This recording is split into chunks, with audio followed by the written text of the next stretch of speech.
Hello नमस्कार साथियों, मैं प्रियंका द्विवेदी स्वागत करती हूँ आप सभी का आपके चैनल प्रियंका हिंदी एकेडमी में। मित्रों, हम सभी जो है TGT PGT net JRF TGT PGT net JRF में हिंदी साहित्य में जो संस्कृत साहित्य से प्रश्न बनते हैं उन सभी को हम सभी देखेंगे।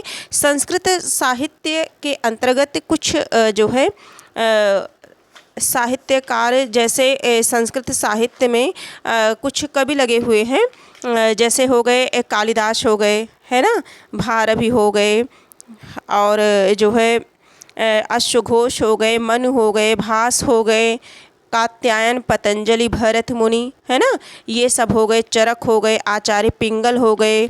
तो इन सब की जो ये लगी है, दंडी हो गए, इन सब की रचनाओं से प्रश्न बनते हैं, परीक्षा में पूछे जाते हैं और रचनाएं पूछी जाती हैं कि इनका समय भी पूछा जाता है। तो हम सभी एक एक करके बीच में जैसे जैसे हम सभी को समय मिलेगा हम सभी साहित्य और व्याकरण का अध्ययन करते रहेंगे, और इसके साथ साथ जो संस्कृत साहित्य से प्रश्न बनते हैं उन सभी को भी हम जो है इसमें देखेंगे कि जो है एक एक राइटर करके एक एक कवि को देखेंगे, उनकी रचना देखेंगे, उनका समय देखेंगे, और उनसे संबंधित प्रश्न जो परीक्षा में बने हैं पीवाईक्यू उन्हें देखेंगे, किस तरह से प्रश्न हमारे संस्कृत साहित्य से पूछे जाते हैं। ठीक है, तो इस क्रम में आज हम सभी जो है महाकवि कालिदास को देख रहे हैं। किसे देख रहे हैं? महाकवि कालिदास को। और ये जो रचना है, रचनाकार हैं, इनके माता पिता से भी प्रश्न बनते हैं, इनके माता पिता से प्रश्न बनते हैं। और ये साहित्य से जो संस्कृत साहित्य लगा है इसमें बता दें आपको 4 या 5 प्रश्न, 4 या 5 प्रश्न या 3 प्रश्न भी कम से कम 3-4 प्रश्न तो जरूर ही आते हैं। और जो व्याकरण है, जैसे कारक प्रकरण हो गया, प्रत्यय हो गया, संधि, समास, धातु रूप हो गया, शब्द रूप हो गया और अनुवाद हो गया, तो इन सभी से मिला करके टोटल 10 प्रश्न, 9-10 प्रश्न इनसे बनते हैं। तो जो संस्कृत का हमारे यहाँ साहित्य और व्याकरण है यूपी टीजीटी पीजीटी में, उसके अंतर्गत आज हम सभी महाकवि कालिदास के विषय में जानेंगे। तो इसकी क्लासेज जो संस्कृत की है ये क्लास बीच बीच में चलती रहेगी, आपको जानकारी मिलती रहेगी। तो संस्कृत साहित्य के अंतर्गत महाकवि कालिदास के बारे में देखते हैं। संस्कृत साहित्य में ही नहीं बल्कि विश्व साहित्य में कालिदास का नाम विशेष उल्लेखनीय है। इनका समय 2री शताब्दी से 6ठी शताब्दी के बीच माना जाता है। किंवदंती है कि यह बचपन में मूर्ख थे और पढ़ना लिखना भी नहीं जानते थे, सभी परिचित होंगे इस कहानी से। बाद में विदुषी पत्नी विद्योत्मा द्वारा घर से निकाल दिए जाने पर देवी भगवती की आराधना की और प्रसाद स्वरूप महाकवि बन गए। ठीक है, विद्योत्मा के द्वारा जो है घर से निकाल दिए गए और कहाँ गए? देवी भगवती की शरण में जा पहुँचे और उनकी आराधना वंदना की, और उन्हें आशीर्वाद प्रसाद रूप में जो है उन्हें ज्ञान प्राप्त हुआ और वो क्या बन गए? महाकवि बन गए। भारतीय जनश्रुति के अनुसार कालिदास महाराज चंद्रगुप्त विक्रमादित्य के 9 रत्नों में से थे। कालिदास के नाटकों से इस बात की पुष्टि होती है, उनके नाटकों से पढ़ने से ऐसा प्रतीत होता है। आगे देखते हैं कि कहा जाता है कि यह ज्ञान से संपन्न होकर के घर लौटे और दरवाजे पर आते हैं। ये बहुत प्रचलित है, मतलब बहुत ही प्रसिद्ध है। इसे जो है पढ़ना हम सभी के लिए ज़रूरी हो जाता है। अनावृत्तम कपाटम द्वारम देहि, अनावृत्तम कपाटम द्वारम देहि, दरवाजे पर आवाज़ लगाते हैं और क्या बोलते हैं? अनावृत्तम कपाटम द्वारम देहि। तब विद्योत्मा ने उत्तर दिया, अस्ति कश्चित वागशेषा, कहने का मतलब वाणी में अब कुछ विशेषता आ गई है। तो उनके इस शब्द से, इस वाक्य से अस्ति कश्चित वाग विशेषा, है ना, वाणी में कुछ विशेषता आ गई है। इस पर कालिदास ने विद्योत्मा द्वारा बोले गए शब्दों को आधार लेकर के अस्ति से क्या किया? कुमार संभोम की रचना की, कश्चित से मेघदूतम और वाग से रघुवंशम की रचना की। ठीक है, कालिदास की रचनाओं को हम 3 भागों में बांट सकते हैं। कालिदास की रचनाओं को कितने भागों में बांटा गया है? 3 भागों में बांटा गया है। उन 3 भागों को हम यहाँ देखेंगे। तो जो इसमें जो पहला भाग है महाकाव्य, दूसरा गीति काव्य, तीसरा नाटक है। तो कौन कौन से ऐसे हैं जो महाकाव्य हैं, इसमें यहाँ से प्रश्न बनता है। यूपी टेट में, एस टेट में भी यहाँ से प्रश्न बनता है। ठीक है, तो महाकाव्य के अंतर्गत कुमार संभवम और रघुवंशम आते हैं। ये दो महाकाव्य हैं। कुमार संभवम में 17 सर्ग हैं और रघुवंशम में 19 सर्ग हैं। यहाँ से प्रश्न बनता है कि कुमार संभवम में सर्गों की संख्या कितनी है, तो कितनी है, 17 है। और रघुवंशम में अगर पूछा जाए तो 19 सर्ग हैं। कितने सर्ग हैं, 19 सर्ग हैं। ठीक है, कुमार संभवम कैसा काव्य है, तो महाकाव्य है। किसका है, महाकवि कालिदास का है। कालिदास की रचनाओं को कितने भागों में विभाजित किया गया है, तो वो 3, महाकाव्य, गीत काव्य, नाटक। अब गीत काव्य के अंतर्गत हम देखते हैं, गीत काव्य के अंतर्गत ऋतु संहारम आता है, जिसमें 6 खंड है ना, 6 खंड है और 6 ऋतुओं का इसमें वर्णन किया गया है। कितने ऋतुओं का, 6 सर्गों के माध्यम से 6 ऋतुओं का वर्णन इसमें किया गया है। मेघदूतम में 115 श्लोक हैं। ऋतु संहार और मेघदूतम कैसा काव्य है, गीत काव्य है। अब इनके नाटक के बारे में देखते हैं। नाटक इनके बहुत ही चर्चित हैं, है ना। और जैसे है नाटक में अभिज्ञान शाकुंतलम। अभिज्ञान शाकुंतलम मोस्ट इम्पॉर्टेंट नाटक है। मालविकाग्निमित्रम, विक्रमो वर्षीयम, ये तीनों महाकवि कालिदास की रचनाएं हैं। अब इनके बारे में जो इम्पॉर्टेंट तथ्य हैं उन्हें देख लेते हैं। हम देखेंगे कुमार संभवम के बारे में। कुमार संभवम जो इनकी रचना महाकाव्य है उसके बारे में देखेंगे। कालिदास ने कुमार संभवम के 17 सर्गों में हिमालय की पुत्री पार्वती द्वारा घोर तपस्या के फलस्वरूप में शिव को प्राप्त करने, कार्तिकेय का जन्म एवं तारकासुर के वध की कथा का वर्णन है। अब समझ आ गया कि कुमार संभवम में क्या है, 17 सर्ग हैं। सबसे पहले मोस्ट इम्पॉर्टेंट तो यही प्रश्न बन जाता है हमारा। और हिमालय की जो पुत्री पार्वती द्वारा घोर तपस्या के परिणाम स्वरूप शिव को प्राप्त करने और कार्तिकेय के जन्म और इसके साथ साथ तारकासुर के वध की कथा का वर्णन कुमार संभवम में किया है। किसने किया है, कालिदास ने। कैसा काव्य है, महाकाव्य है। अब हम आगे देखते हैं रघुवंशम।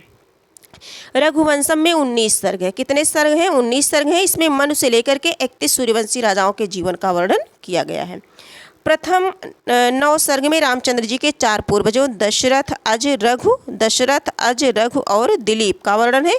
रघुवंशम में इंदुमती का स्वयंवर, अज विलाप है, क्षमा चाहूँगी, अज विलाप, सीता तथा राम की विमान यात्रा, निर्वासित होने पर सीता द्वारा लक्ष्मण को संदेश भेजना,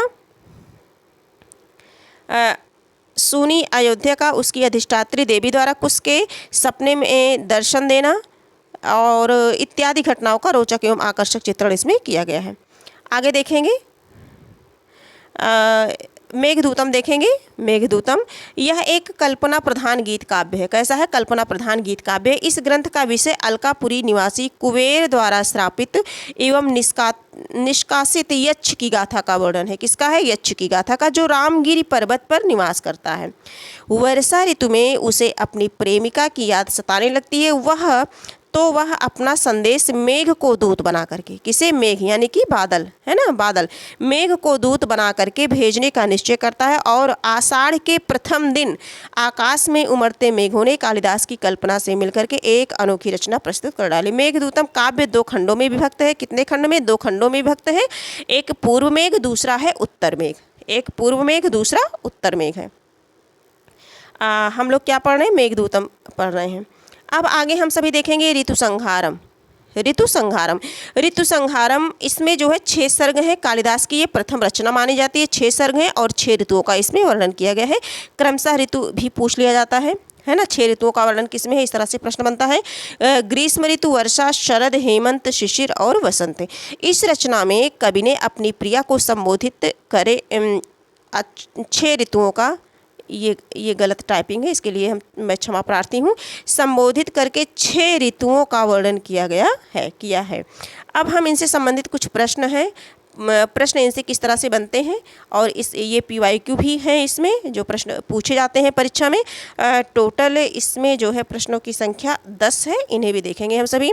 महाकवि कालिदास किस अलंकार के लिए प्रसिद्ध हैं, तो ये उपमा के लिए प्रसिद्ध हैं महाकवि कालिदास। और बताना चाहूँगी कि इनमें जो है इनके लिए एक दोहा भी प्रचलित है। एक श्लोक कहने का तात्पर्य, उपमा कालिदासस्य भारवे अर्थ गौरवम और दंडिना पदलालित्यम माघेशंती त्रयोगुणा। कहने का तात्पर्य है कि कालिदास उपमा के लिए प्रसिद्ध हैं, और जो भारवी हैं वो अर्थ गौरव के लिए प्रसिद्ध हैं। यहाँ से भी प्रश्न बनता है, भारवी किसके लिए प्रसिद्ध है? अर्थ गौरव के लिए। और जो दंडी हैं वो पद लालित्य के लिए प्रसिद्ध हैं, और माघ जो है इन तीनों गुणों के लिए प्रसिद्ध है, यानी कि उपमा, अर्थ गौरव और पद लालित्य। तो यह जो है कालिदास के विषय में यह श्लोक है कि उपमा कालिदासस्य भारवे अर्थ गौरवम दंडिनः पद लालित्यम माघे सन्ति त्रयो गुणा। ठीक है, तो हमारे पहले प्रश्न का आंसर उपमालंकार हो जाएगा। रघुवंशम किसकी रचना है? तो रघुवंशम महाकवि कालिदास की रचना है। कालिदास की रचना रघुवंशम क्या है? तो यह एक महाकाव्य है। रघुवंशम महाकाव्य में कितने सर्ग हैं? तो 19 सर्ग हैं। कालिदास की प्रथम कृति है। कालिदास की प्रथम कृति क्या है? ऋतुसंहार है। इसमें 6 सर्ग हैं, 144 श्लोक हैं। 6 सर्गों में 6 ऋतुओं का क्रमशः वर्णन किया गया है, ग्रीष्म, वर्षा, शरद, हेमंत, शिशिर और वसंत। आगे हम प्रश्नों को देखते हैं। प्रश्न संख्या 6 देखते हैं। प्रश्न संख्या 6 में देखेंगे, संस्कृत का महाकाव्य कुमार संभवम किसकी रचना है? तो ये महाकवि कालिदास की रचना है। कुमार संभवम किसकी रचना है? महाकवि कालिदास की रचना है।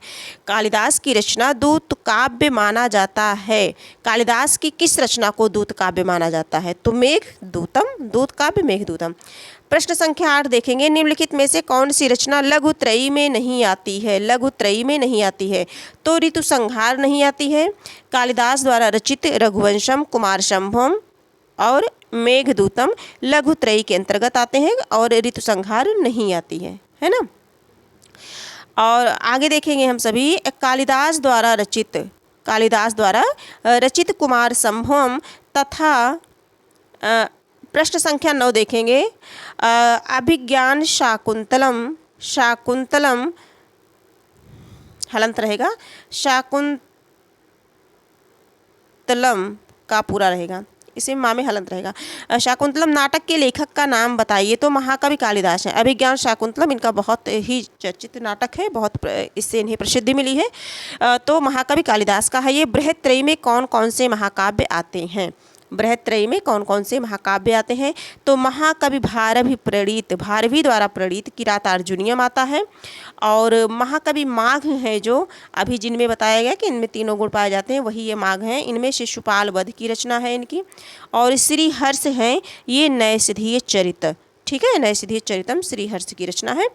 तो इस प्रकार से किरातार्जुनीयम, शिशुपाल वधम, नैषधीय चरितम ये बृहत्त्रयी के अंतर्गत आता है। किसके अंतर्गत आता है? तो बृहत्त्रयी के अंतर्गत आता है। लघुत्रयी बृहत्त्रयी से प्रश्न बनते हैं। ऊपर अभी हमने लघुत्रयी के बारे में बताया, इसलिए जो है ये प्रश्न भी इसी के साथ में दे दिया कि बृहत्त्रयी के अंतर्गत आते हैं किरातार्जुनीयम, शिशुपालवधम, नैषधीय चरितम। किरातार्जुनीयम भारवी की रचना है, शिशुपालवध महाकवि माघ की रचना है, नैषधीय चरितम श्रीहर्ष की रचना है। और अगर इसे याद करें तो एक एक जो है वर्ण को ले लेते हैं, किशु नय और या नए शुकी, इस तरह से भी कर सकते हैं, नए शुकी, ठीक है, इस तरह से जो आपको उचित लगे, है ना। आप अपने हिसाब से, दिमाग में बैठा होना चाहिए शब्द, मस्तिष्क में छप जाना चाहिए, हमारा प्रश्न ना गलत हो, हम सभी का यही उद्देश्य है। आगे हम सभी देखते